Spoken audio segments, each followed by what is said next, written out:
Also unsere Gesichter waren inappropriate Content. Sorry. Типу, це просто red flag. Okay. Also nicht tschüss. Nein, eigentlich ja, tschüss. Визнати, що ти був частиною цього механізму, цієї машини, яка будувалася сторіччями для того, щоб зараз руйнувати твою країну і твою культуру. Das ist ja wieder dieses Täter-Opfer-Umkehr, dass die armen russischen Soldaten und die sind ja alle gezwungen und die sind alle ganz arm dran. Цибуля. Киця.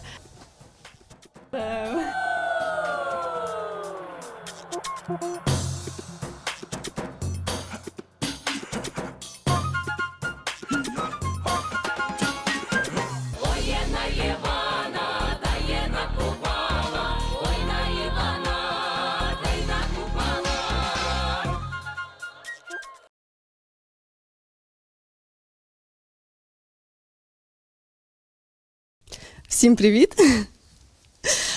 Ich und Anja sind heute tatsächlich schon nach einem Dreh. Wir haben heute für euch den zweiten Teil von Free People gedreht. Und heute sind wir in der HW tatsächlich. Das ist hier die Hochschule für angewandte Wissenschaften. Ja, und hier haben wir einen Raum bekommen und der ist super groß. Unter anderem sitzen wir hier auf der Couch, die super gemütlich ist und, glaube ich, voll gut auch für unser neues Format passt. Ist ein bisschen so ein Pilotprojekt. Wir wollen so ein bisschen über verschiedene Themen sprechen unter uns. Es soll so ein bisschen über Politik gehen, über Kultur, über den Einfluss von russischer Kultur und welchen Unterschied es auch zur ukrainischen Kultur gibt. Und der ist gewaltig, können wir schon mal sagen. Und ich glaube, das ist ganz cool, da nochmal so unsere Meinung dazu zu hören, weil wir auch viel Kontakt auch mit Deutschen haben, viel auch Erfahrung auf Kundgebungen gesammelt haben, uns auch viel da unterhalten haben und ausgetauscht haben. Und ich glaube, das ist ganz interessant so für andere Menschen zu hören. Und ja, viel Spaß euch. Так, друзі, привіт. Ми вас вітаємо на такому, скажімо, експериментальному відеоформаті, який ми вирішили спробувати для нашого каналу, щоб трошки розбавити наш основний формат. Для нього ми також щось сьогодні зняли, а саме другу частину нашого подкасту із Free People's Voice. Про що взагалі цей формат, яка наша ідея? Ми бачимо, що дуже багато є тем політичних, соціальних, культурних, які стосуються України, українського суспільства, які в Німеччині, на жаль, чи не висвітлюються взагалі, чи висвітлюються в якомусь дуже дивному світлі, трохи якось спотворено російською пропагандою, чи якимось впливом російської культури, російських медіа і суспільства. І ми розуміємо, що ми саме знаходимося у своїй такій бульбашці, в якій всі все знають, для всіх все очевидно, і всі розуміють, що чорне, що біле, але ми також багато спілкуємося з німцями, і з європейцями, і не тільки, і ми бачимо, що ті знання, які ми маємо, наш досвід, ми повинні їм його передавати і якісь речі пояснювати, які для нас очевидні, а для них ні. І тому, в принципі, в цьому форматі ми будемо у вигляді такої розмови обговорювати деякі наративи чи деякі позиції німецького суспільства, наприклад, сьогодні саме щодо питань політики та культури. Можливо, ще буквально пару слів хочу сказати, чому саме мене ця тема так сильно тривожить і бентежить, і Каті, напевно, також є що про це сказати. Я сама дуже довгий час не бачила якоїсь, скажімо так, важливості чи суттєвості у цьому питанні. Я дуже багатий час через те, що в мене частина сім'ї живе ще в Росії, і в мене були друзі там. Я про це не задумувалась.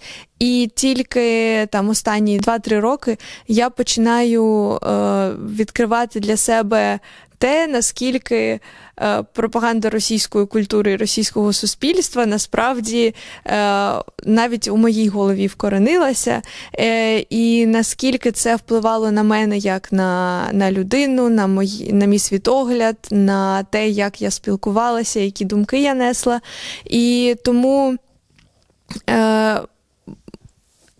тому мені зараз дуже сумно спостерігати за тим, як люди, і навіть українці деякі, і європейці не розуміють базових якихось речей, не розуміють основної різниці, не розуміють важливості говорити про це, все ще порівнюють російську культуру з українською так само, як і мови, все ще кажуть, що це все не важливо, все це однаково. Просто дуже важко за цим спостерігати, тому що ці наративи, вони квітнуть. Вони набирають обертів через те, що німецьке суспільство ще й втомлюється потрохи і стає більш вразливим до російської пропаганди. І тому саме ми думаємо, що це важливо знов почати говорити про це більше і гучніше.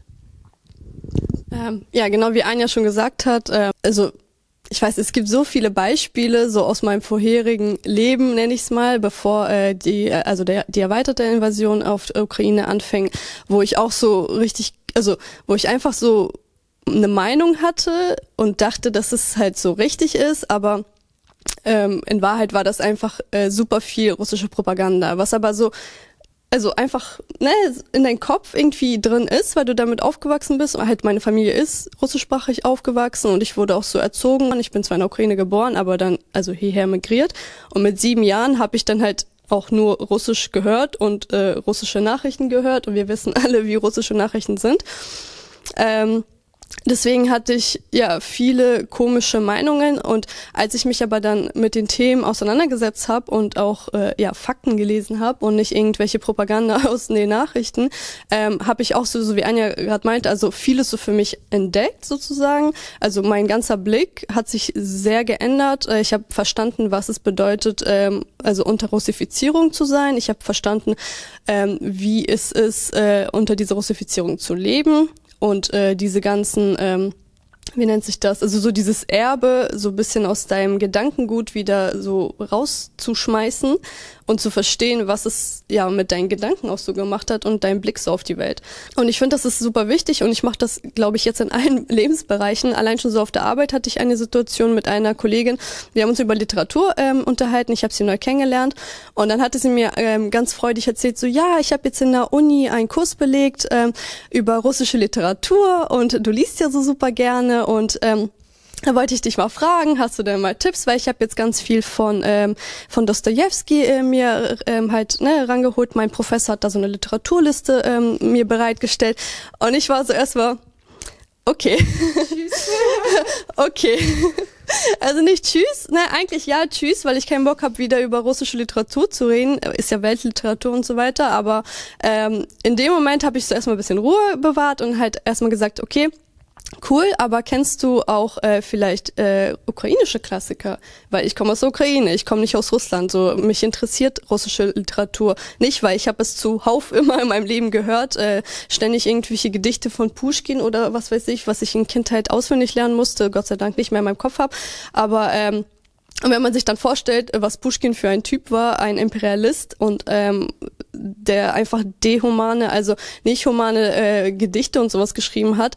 Und das wissen die meisten Deutschen halt nicht. Und das erzählt, also, und ich versuche das dann immer nicht wie so eine Sekte zu erzählen, so, hey, lies das nicht oder so, ne? Also nicht so negativ beginnen, sondern einfach die ukrainische Kultur zu zeigen oder Literatur, damit sie gar nicht dieses Negative direkt einsteigen, sondern sich denken, oh, cool, das ist ja auch interessant, will ich mir auch durchlesen, so. Wegen Literatur, ich hatte also diese Gedanken gestern. Thalia hatte damals das Problem, dass die haben unter russische Literatur ukrainische und russische Bücher gehabt. Und ich glaube, dass also die Menschen aus der ukrainischen Diaspora oder halt, keine Ahnung, Vertreterinnen haben da geschrieben, so eine Petition und haben das erklärt und Thalia hat's geändert.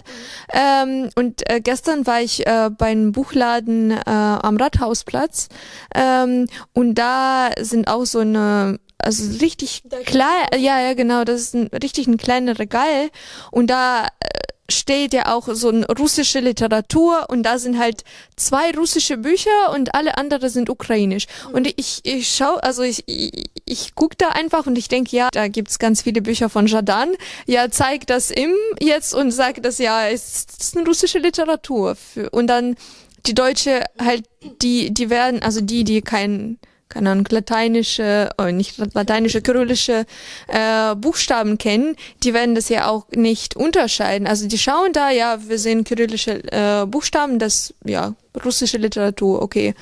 Und das, also solche Sachen schon finde ich halt wichtig, dass wir das auch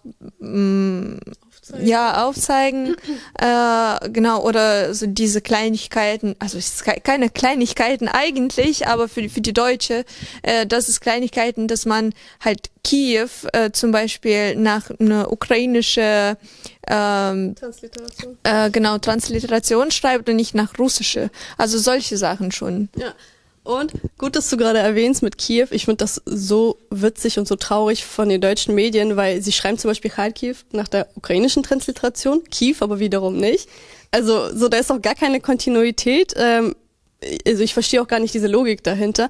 Und was zum Beispiel mich auch immer richtig aufgeregt hat, zum Beispiel bei den Behörden, wo ich meinen Pass neu ausstellen lassen habe, steht ja Kharkov, also mit OW hinten. Nicht Kharkiv. Und ich weiß auch, damals hatte ich die Behördenfrau halt darauf hingewiesen, meinte, können Sie das bitte zu Kharkiv ändern, weil das ist die ukrainische Schreibweise. Ja, beweisen Sie das doch mal. Also es wird schon direkt die russische genommen und das ist so der Standard und alles andere muss dann bewiesen werden und das sind so eine Dinge, die sind halt richtig verwurzelt so in Deutschland, so wie dieses Kharkov, genauso wie russische Literatur und genauso dieser Zustand, dass die Leute halt irgendwie ukrainische SängerInnen oder KünstlerInnen auf eine Bühne mit Russischen bringen wollen, um sie da zu versöhnen oder damit sie da gemeinsam irgendwie was machen und so weiter. Frieden, ja. Richtig schlimm. Also ich verstehe auch, also ich verstehe dieses, also ich verstehe schon, woher dieses Narrativ kommt, man möchte alles befrieden. So, aber man muss auch, glaube ich, den Menschen erklären, warum das halt nicht geht. So, das ist genauso wie irgendwie mit der Shoah und Jüdinnen und den Deutschen, dass du sie auch nicht auf eine Bühne setzt und sagst, ja, versöhnt euch mal, ja, umarmt euch bitte, versöhnt euch mal und sowas. Also diese Parallelen gibt's halt auch und ich finde das halt richtig krass. Ja, finde ich auch. Und wir haben so eine kleine Recherche gemacht vorher. Eigentlich, ich habe versucht zu googeln, halt russische Konzerte Deutschland 2022.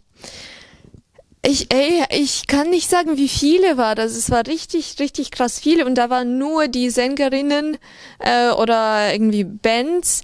Aber es gibt noch theatralische Aufführungen. Es gibt noch Bücher, die hier gebracht wurden. Also es gibt so viel mehr und es war schon zu viel, meine Meinung.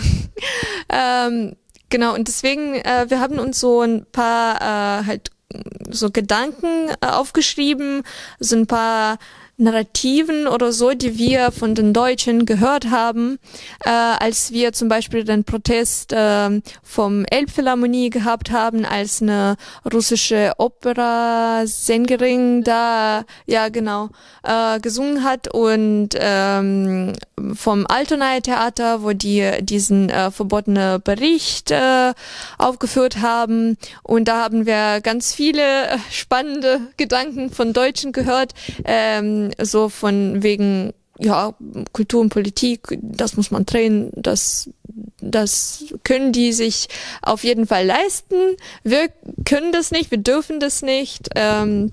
Genau, und deswegen, also das Erste, was wir halt so ein bisschen erklären wollten, ist so diese Grundgedanke, warum darf man Kultur und Politik jetzt insbesondere nicht teilen und nicht als einzelne Begriffe sehen.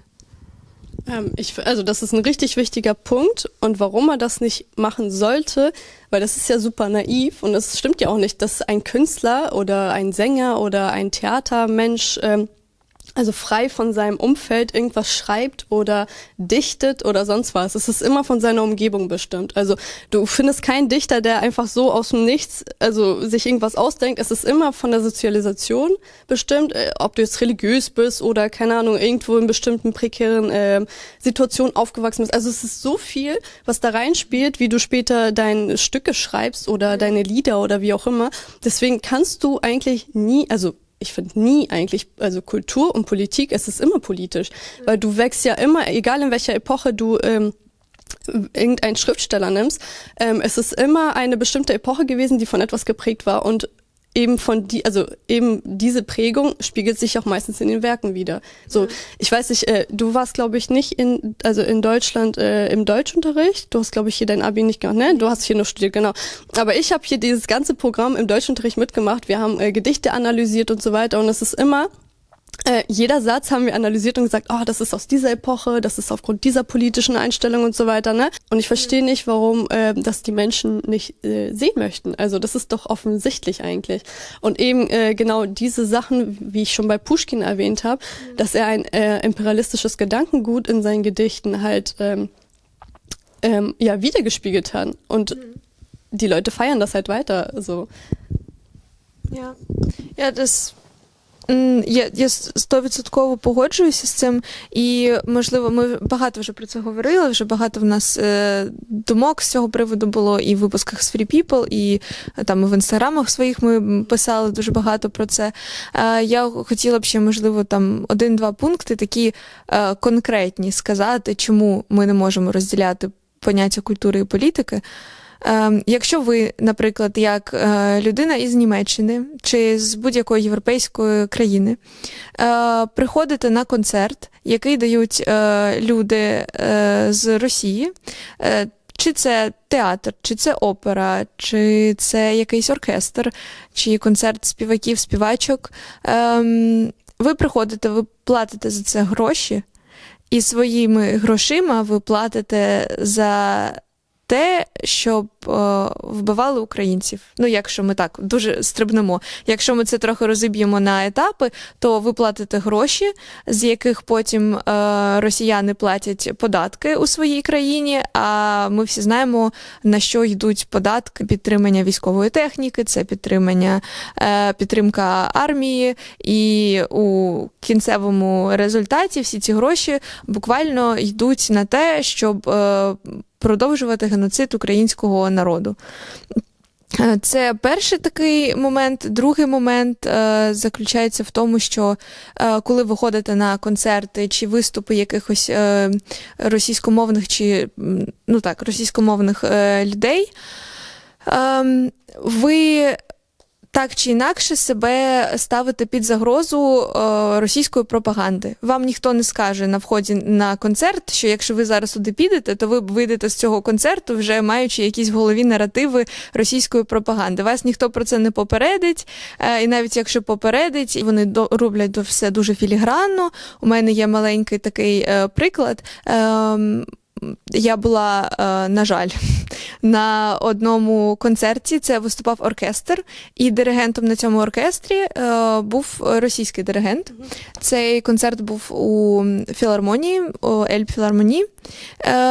І як вони це, значить, подавали, це те, що тобто виходив німецький ведучий, і він дуже-дуже активно намагався запевнити людей, що це що дозволено запрошувати цього російського диригента, тому що він взагалі народився десь там під Бахмутом, що це взагалі, я вважаю, якісь такі речі, типу це просто red flag, тим апелювати, що він народився під Бахмутом, а дружина в нього взагалі українка, але вони живуть в Росії, але от через це, але ж то там все поряд. І оце, цей німецький ведучий про це говорив, І люди це слухали, і вони там всі такі там бабусі, якісь дідусі німецькі сиділи і думали, так, нам так жаль. І вони, типу, виправдовували момент того, що нам дозволено це робити тут, тому що він там не західної, східної України, а вони там всі поряд, воно там все, типу, це можна. І тому зараз він буде диригувати оркестром, який буде грати якийсь, типу, композицію російського, якогось вже старого російського композитора про війну. І я просто сиділа там і думала, господи, що я тут роблю, і чому ніхто цього не бачить? Мені реально здавалося, що я одна це бачу. І тому це також такий важливий момент. Vielleicht noch ein Beispiel. Wie hieß dieser eine Regisseur? Serebrennikov? Genau, der. Und er hat ja auch ein Theaterstück, ich weiß gerade nicht, wie das Theaterstück hieß, ich habe es vergessen, ich weiß auch nicht, gar nicht mich erinnern, aber auf jeden Fall, er hat ja auch ein Theaterstück geschrieben und da thematisiert ja auch den Angriffskrieg. Genau. Und ich finde das so krank, weil du machst einfach Geld, indem du das Leid von der Nation erzählst, wo gerade deine Leute, und er hat sich nie davon distanziert, also richtig. Und ich habe mir auch Interviews von ihm angeguckt, wo er auch also richtig problematische Aussagen auch macht und auch einfach sich gar nicht distanziert. So. Also der macht diese Rechtfertigungssachen und so weiter. Und in diesem Moment rechtfertigt er ja also er stellt sich ja als Opfer dar. Genauso wie dieser verbotene Bericht, dieses von Filatev, Pavel Filatev. Also das ist ja wieder dieses Täter-Opfer-Umkehr, dass die armen russischen Soldaten, und die sind ja alle gezwungen und die sind alle ganz arm dran, und diese Omis, die dann aus diesem Theaterstück rausgegangen sind, weißt du noch? Da meinte die eine doch, also da hat sie doch so einen Zettel hochgehalten und gesagt so, ja, das war richtig gut gemacht und die leiden ja selber da und das ist ja ganz schlimm dort. Und also genau solche Dinge ist ja einfach diese Propaganda, ne, diese unterschwellige. Und das verstehen viele Menschen irgendwie nicht. Und ich will gar nicht hier sitzen und sagen so, oh, wir verstehen alles und wir sehen das alles, weil wir sind auch auf eine bestimmte Art also aufgewachsen und hatten das auch so konsumiert. Aber wenn du das dann endlich verstehst und möchtest den Menschen sagen, hey, das geht gar nicht, du verbreitest Propaganda, dann reagieren die so direkt so, nein, also das sind doch auch arme Menschen und die leiden doch auch und so weiter. Ми дуже багато насправді згадували той момент, що ми обидві виросли в русифікованих умовах.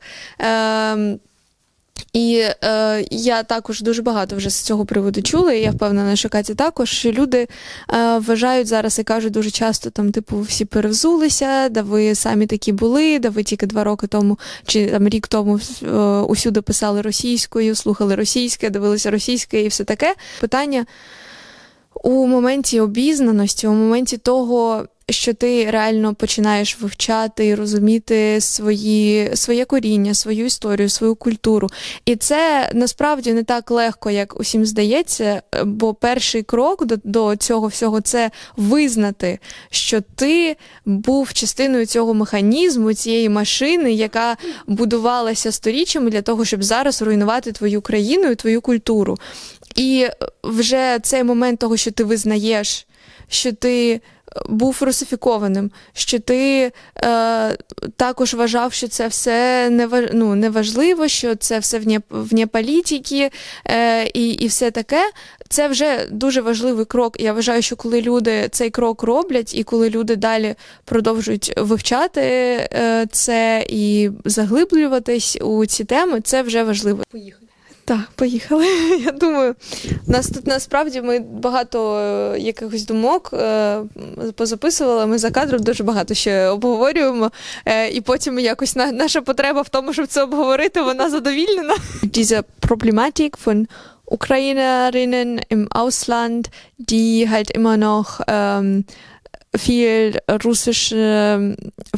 Russisch konsumieren, halt russische Musik, russische Filme, und viel von russischer Kultur halt mitbekommen und mittragen sozusagen. Das ist halt wichtig, wie wir uns als Ukrainerinnen im Ausland verhalten, dass wir diese Grenzen zwischen ukrainischer und russischer Kultur nicht verwischen. Ich glaube, das ist auch wichtig in dem Kontext, dass wir diese Russifizierung, die ja schon die ganze Zeit über uns seit Jahrhunderten, das ist ja so unsere Geschichte leider, und diese Russifizierung ging schon so lange und geht so lange. Und da fällt es mir persönlich sehr schwer, weil ich leider zum Beispiel kein Ukrainisch kann, aber dann schweige ich entweder oder versuche wenigstens was auf Ukrainisch zu sagen oder rede auf Englisch oder auf Deutsch. So. Ich bin ja hier aufgewachsen, aber trotzdem bemerke ich halt sehr oft, dass trotzdem hier Russisch gesprochen wird. Ich glaube auch nicht, dass es aus Böswilligen, ich glaube, das sind einfach Menschen, die vielleicht nicht direkt diesen Bezug haben zu diesen politischen Themen und vielleicht nicht direkt verstehen, dass diese Russifizierung einfach da ist. Ich will nicht sagen begriffen, das hört sich so an, als wäre jemand doof oder so. Darum geht's gar nicht, sondern also ich glaube, gewisse Menschen ist es noch nicht angekommen. Also es dauert, glaube ich. Also jeder hat so seinen Prozess, wie er von der Sprache hin und her switcht oder wie er die Musik. Zum Beispiel, ich habe ganz viel russische Musik gehört davor. Also das gebe ich auch offen zu, das hört sich so komisch an. Also ist es einfach so gewesen. Ja. So, ich bin damit aufgewachsen, ich habe ganz viel russische Musik gehört. Das war für mich ganz normal. Für irgendeinen Moment, wo ich halt aktivistisch dann angefangen habe, mich für ukrainische Themen dann einzusetzen, hatte ich richtig Schwierigkeiten, überhaupt ukrainische Musik zu finden, weil ich einfach keine kannte. Also ich wusste nicht mal, was ich googeln soll. Also es war richtig komisch. Und das klingt so doof, weil eigentlich Internet, du hast alle Möglichkeiten der Welt. Und trotzdem konnte ich es nicht, weil keiner in meinem Umfeld ukrainisch gehört hat. Und deswegen, es hat Zeit gebraucht. Aber jetzt kenne ich ganz viel. Ich höre gar nichts mehr Russisches, also brauche ich auch nicht, weil ich jetzt auch die Texte ganz anders nochmal sehe, ne? Und auch die KünstlerInnen, die diese Texte dann gesungen oder gerappt haben, einfach deren politische Einstellung zu kennen, ekelt mich schon an, einfach deren Musik dann weiterzuhören. Und ich konnte es dann irgendwann nicht mehr. Ich habe alles weggemacht. Es war beim Prozess, also es war immer so Stück für Stück. Weil keiner schafft das von einem auf den. Also das geht gar nicht. Wenn du die ganze Zeit unter dieser Russifizierung lebst, dann hast du nicht dieses Privileg einer Ukrainerin, die in der Ukraine aufgewachsen ist, mit der Sprache, mit diesem ganzen Wissen, was ich mir zum Beispiel selber aneignen musste. Also ich musste meine Russifizierung so selbst aus mir austreiben irgendwie, mit ganz viel Hilfe von anderen. Aber ich glaube, Menschen, die gerade aus der Ukraine kommen, die diese Ressourcen haben, sie aber nicht nutzen, das ist dann, also für mich ist das dann so eine vertane Chance so ein bisschen. Das ist für mich schade, weil ich würde es dann gerne nutzen, ich kann es aber nicht, weil ich die Ressourcen nicht habe. Und deswegen denke ich mir so, nutze es doch so. Verbreite das so ein bisschen, weil wir haben immer russische Kultur unabsichtlich verbreitet und jetzt ist halt die Zeit gekommen, ukrainische Kultur zu zeigen, aber nicht auf sektenartig mäßig oder auf Zwang, sondern einfach ganz natürlich, weil du kommst aus der Ukraine und dann mach es doch. Also ich glaube, dass es viel so mit Verständnis und Reflexion zu tun hat. Я хочу додати, напевно, такий, може, трохи прохання, трохи така мотивація вам. Навіть якщо, наприклад, моя ситуація така, що я також все життя розмовляла, спілкувалася зі своєю сім'єю російською мовою, і я із своєю сестрою, ми прийняли таке рішення, що ми будемо спілкуватися українською. І я почала помічати через якийсь час, що мої батьки також вже якось свідомо-несвідомо також переходять на українську, як мінімум, коли, наприклад, я знаходжуся в якомусь людному місці з моєю мамою чи з моєю бабусею, і вони також починають переходити на українську. Тому для вас це також така мотивація, можливо, коли ви виходите в місто і ви знаходитесь десь за кордоном, переходьте на українську мову, навіть якщо вам важко, навіть якщо ви десь забудете слово, використаєте російське, це не страшно, вас ніхто за це не засудить. Тому робіть якісь такі маленькі кроки, вони також дуже важливі, бо я таку цікаву думку вчора на одній політичній дискусії почула, що оцей наратив ми як wir als Einzelne können nichts ändern, es ist das größte Propaganda von autoritären Regimen. І тут буде переклад, я чесно не знаю, як це зараз швидко сказати, але в тому наша сила, що ми живемо в демократичному світі, в демократичній державі, що ми знаємо, що кожен маленький крок кожної людини має значення і може щось змінити. Тому це така вам мотивація. А також в мене така спонтанна ідея з'явилася. Давайте кожен, хто дивиться це відео, напишіть в коментарях підбірку українських артистів, співаків чи музикантів, які вам подобаються, які ви любите, і підбірку, наприклад, чи українських фільмів, чи україномовних подкастів на Ютубі. Бо дуже багато я чула, що немає достатньо україномовного контенту, тому люди дивляться російське. Тому давайте ми допоможемо одне одному, і кожен в коментарях напише свої улюблені ютуб-шоу, свої улюблені фільми чи свою улюблену музику українську. Так. Genau, und wir haben dann noch das letzte Punkt, was wir kurz besprechen wollten, das zwar geht um soziale Medien, wenn halt Instagram zum Beispiel Posts löscht, weil die irgendwie Hate Speech enthalten. Das passiert ganz oft, also die Sachen wie Sensitive Content, das sieht man halt öfter mal seit 24.02. Aber wir hatten schon super viele Situationen, wo einfach unsere Stories oder unsere Posts gelöscht wurden und genau, und wir wollten halt auf eine Sache drauf hinweisen, was ihr damit machen könnt.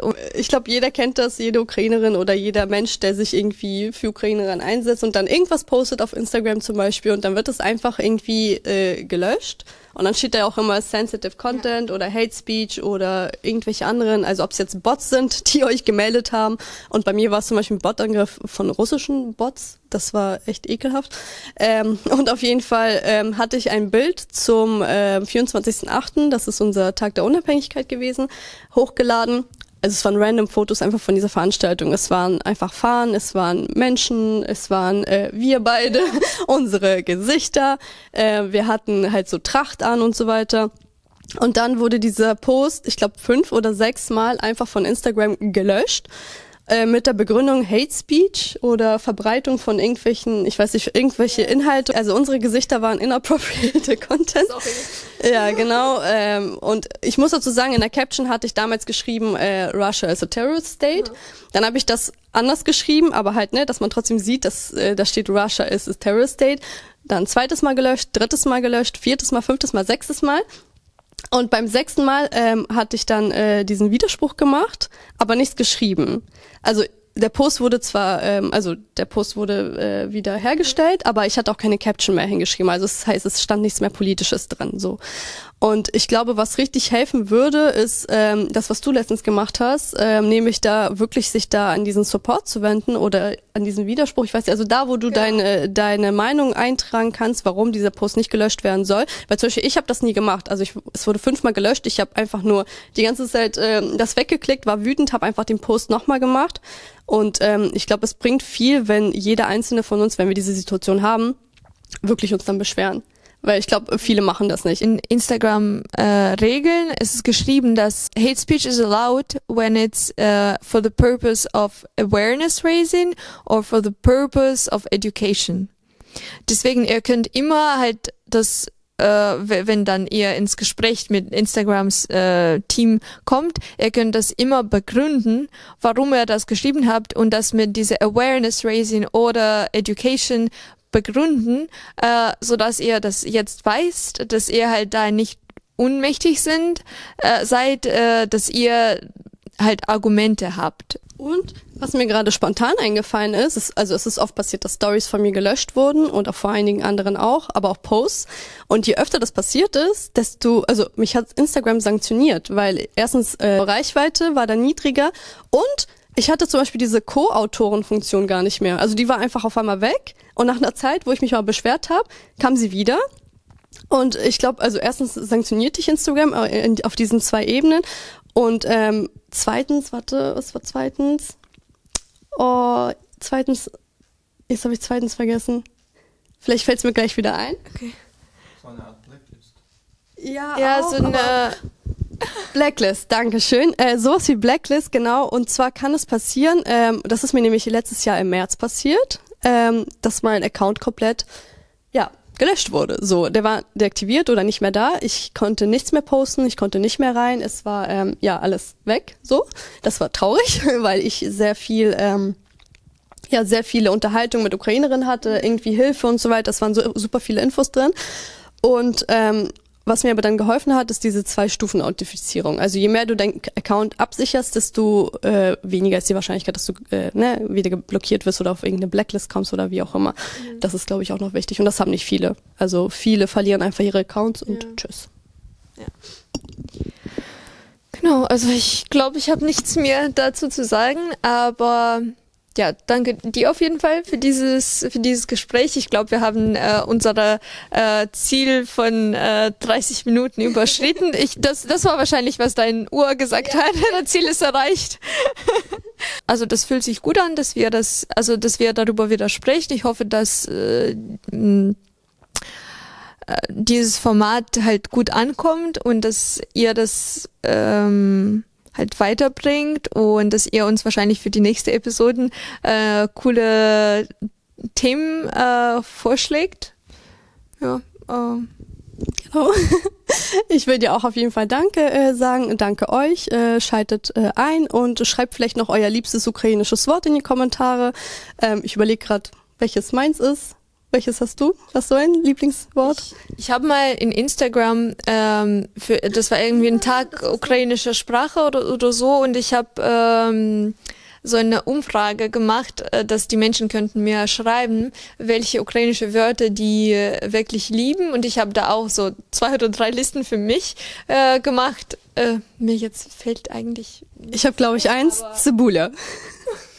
Ich finde das so süß, Cebula, das heißt Zwiebel. Ja, не знаю. Так багато слів. Мені подобається, що я навіть не знаю, що вибрати. Нехай буде... Мені дуже подобається, як українською мовою люди один одного ласкаво можуть називати. Мені подобається я, Соніка. Типу не ці всі котик, зайчик і все таке, а там киця. Коротше, давай ми також зробимо з Катєю підбірку свою, і ми виставимо в Інстаграмі, якось гарно її оформимо, і ви також можете там писати свої підбірки найулюбленіших українських слів. Danke euch. Danke.